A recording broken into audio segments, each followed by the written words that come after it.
ঈদের প্রস্তুতি, বিশেষ করে কোরবানির প্রস্তুতি আমরা নিচ্ছি। কোরবানি নিয়ে আমি গুরুত্বপূর্ণ কিছু মাসআলা আপনাদের সম্মুখে উপস্থাপন করব। প্রথমত আমরা কোরবানির পশুগুলি আমরা সুন্দর সুস্থ রেখে নেব। কোনো গরুর শিং যদি আপনার ভাঙ্গা থাকে, পা ল্যাংড়া থাকে, পশুর মধ্যে যদি কোনো খুঁত থাকে, তাহলে ওই সমস্ত পশু দ্বারা কোরবানি আদায় হবে না। ওই সমস্ত পশু যেন আমরা ক্রয় না করি।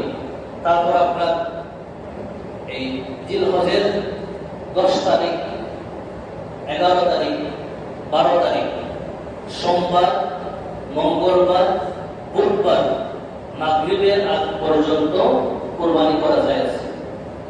তবে জিলহজ মাসের 10 তারিখ কোরবানি করাটা উত্তম।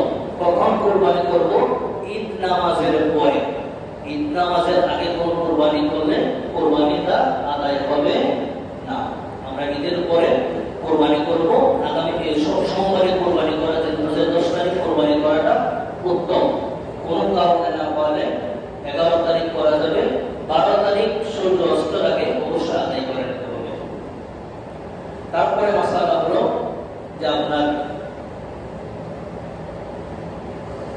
যে পশুগুলি আমরা ক্রয় করব, এগুলি একমাত্র আমাদের খালিস নিয়ত যেন থাকে, একমাত্র আল্লাহকে খুশি করার জন্য। কিসের জন্য? আল্লাহকে খুশি করার জন্য। লিল্লাহি রাব্বিল আলামিন, একমাত্র আল্লাহর জন্য যেন আমাদের কুরবানি হয়। আমাদের অন্তরে যেন ভিন্ন কোনো ধারণা, ভিন্ন কোনো নিয়ত না আসে, এবং আমরা যেন এটা নিয়ে প্রতিযোগিতায় না নামি যে আমার পাশের লোক কত টাকা দিয়ে দিয়েছে, আমি কত টাকা দিয়ে দিয়েছি।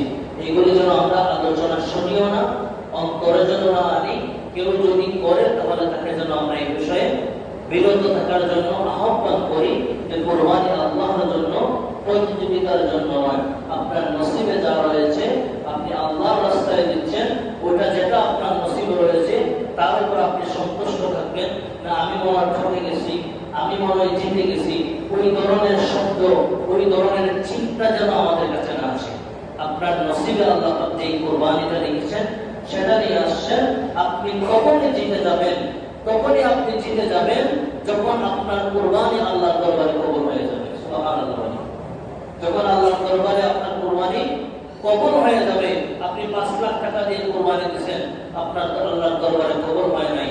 50,000 টাকা দিয়ে কোরবানি দিয়েছেন, আল্লাহ কবুল করে নিয়েছেন। ওই 5 লাখ টাকার কোরবানি আপনি জিতলেন না।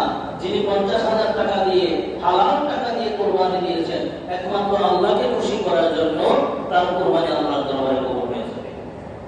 তো কোরবানি দিতে গেলে টাকা বেশি ওটা আল্লাহ দেখবে না, আপনার নিয়ত দেখবে। লা ইয়ানালাল্লাহু লুহুমুহা ওয়ালা দিমাউহা ওয়ালাকিন ইয়ানালুহু তাকওয়া মিনকুম। আল্লাহ পাক কুরবানির গোশত, চামড়া, রক্ত এগুলি দিবে না। আল্লাহ পাক দেখবেন তার অন্তর কি বলতেছে, তার তাকওয়া কি, পরহেজগারিতা কি। বান্দা কি আমি আল্লাহকে খুশি করার জন্য দিচ্ছে, না সমাজের প্রতিযোগিতা করার জন্য, মানুষকে দেখানোর জন্য, মানুষকে বোঝানোর জন্য?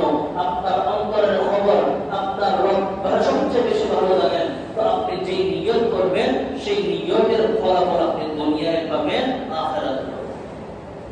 তো হাজিরিন, আমরা যেন এই বিষয়ে খেয়াল রাখি, আমরা যেন একমাত্র আল্লাহকে খুশি করার জন্য আমাদের